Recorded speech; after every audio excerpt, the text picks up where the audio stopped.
Il n'y a pas longtemps, là-bas, en Australie, la grande Australie qui dépend de la couronne britannique, c'est comme l'Afrique du Sud, qui est juste de l'autre côté par rapport à l'Australie. À Sydney, il y a une grande ville qui longe la baie, là-bas. Frère Biller sait probablement plus de choses à ce sujet que moi. Quoi qu'il en soit, il voulait construire un pont pour relier le nord de Sydney au sud de Sydney. Ils ont lancé un appel dans tout le pays pour trouver des architectes, des constructeurs de ponts, pour qu'ils viennent construire ce pont. Aucun n'a accepté. Personne n'a osé accepter. Dès qu'ils arrivaient là, ils découvraient que le fond de la mer n'était que du sable mouvant. C'était du sable mouvant et rien. Alors que cet homme a fait cela, ce qu'il a d'abord fait, pour s'assurer qu'il avait raison, il est allé là-bas et il a dit « Maintenant, avant de commencer la construction de ce pont, il faut que nous trouvions un fondement solide. Il faut que nous allions le chercher. » Il savait que tout au fond, sous ce sable, se trouvait l'écorce terrestre. C'était du rocher solide. Qu'a-t-il fait si ce n'est de se procurer d'énormes pompes? Il est arrivé sur les lieux, il a fait descendre de gros tuyaux et, à l'aide de ces pompes, il a soufflé vers l'extérieur tout ce sable mouvant jusqu'à trouver le rocher solide. Une fois le rocher dégagé, il a ancré là-dedans de gros boulons et il a préparé la place. Et c'est ce qu'il a fait à chaque endroit. Puis, il est allé chercher les meilleurs architectes qu'il puisse trouver pour l'entourer. Les plus grands scientifiques, le meilleur matériel. Il a fait venir l'acier pour son pont. Quand il a fait cela, il n'a pas voulu placer là une seule pièce d'acier, pas même un boulon, qui n'ait été premièrement testé scientifiquement, pour voir s'il y avait des défauts à l'intérieur, pour voir si des petits trous d'air s'étaient formés pendant la fabrication à la fonderie, pour voir si cela avait été bien vérifié. Oh, quel mémorial ce serait si, pour sa réputation de constructeur de pont, s'il a pris tant de peine pour s'assurer que le pont serait sûr.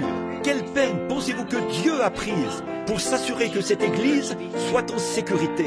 Oui, monsieur, il y a un mémorial de la mort de Christ. C'est son église. Certaines personnes refusent de vivre cela, mais d'autres l'acceptent. Mais c'est un temps d'épreuve. Dieu met les gens à l'épreuve aujourd'hui pour qu'ils soient ses mémoriaux. Il a testé chaque pièce. Finalement, avant de mettre un boulon, il l'a testé. Il a tout testé.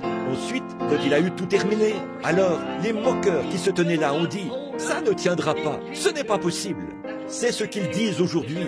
Cette religion du Saint-Esprit dont vous parlez, ce ne sera pas long que cet arbre sera consumé. Mais il ne se consume pas. Oh, le feu ne fait que l'arroser. Il ne fait que nous donner un nouvel espoir. Il ne fait que le fortifier. Chaque épreuve, chaque test, chaque fois qu'une rafale de vent s'abat sur un arbre et le balance d'un côté de l'autre et d'un côté de l'autre, cela ne fait que dégager ses racines pour qu'il puisse s'enfoncer plus profondément et mieux s'accrocher. Puis nous voyons, quand il a eu tout terminé, les critiques se sont tenues là et ont dit « ça ne peut pas marcher ». Et alors, l'architecte savait que son pont tiendrait. Il savait qu'il tiendrait parce qu'il avait été testé. C'est pour cette raison que Dieu a dit « j'aurai une église sans tache ni ride ». Amen. Elle avait passé le test. Et chaque enfant qui vient à Dieu doit être testé. En ce grand jour commémoratif, alors qu'il s'apprêtait à s'engager sur le pont de part et d'autre pour se rejoindre au milieu de la baie, l'homme qui l'avait construit a dit « je ne demanderai cela à personne ». Les architectes se tenaient tous là. Ils ont dit, à la première vibration, le pont s'écroulera aussitôt. Il sera dangereux. Aucune compagnie d'assurance n'avait voulu l'assurer. Il n'avait pas besoin d'une assurance. Il a dit, mon pont va tenir bon. Il avait confiance. Maintenant, il fallait qu'il le teste, parce que sa réputation était en jeu. Assurément qu'elle l'était. Et si ce pont tenait bon, il serait un mémorial. Voilà pourquoi je sais que ce salut d'autrefois, qui touche le cœur et qui vient de Dieu, tiendra bon. La réputation de Christ en dépend. Et puis cet homme a dit, je ne demanderai cela à personne, mais il a dit, j'irai moi-même. Le maire de la ville s'est avancé et a dit, monsieur, j'ai certainement confiance dans votre pont. L'architecte a dit, si vous avez confiance dans mon pont, suivez-moi. Très bien, venez le tester. Le maire a dit, ma voiture sera garée là ce matin-là. J'irai avec vous. La compagnie de chemin de fer a téléphoné pour dire, elle a appelé pour dire, monsieur, nous avons confiance dans votre pont, nous aurons...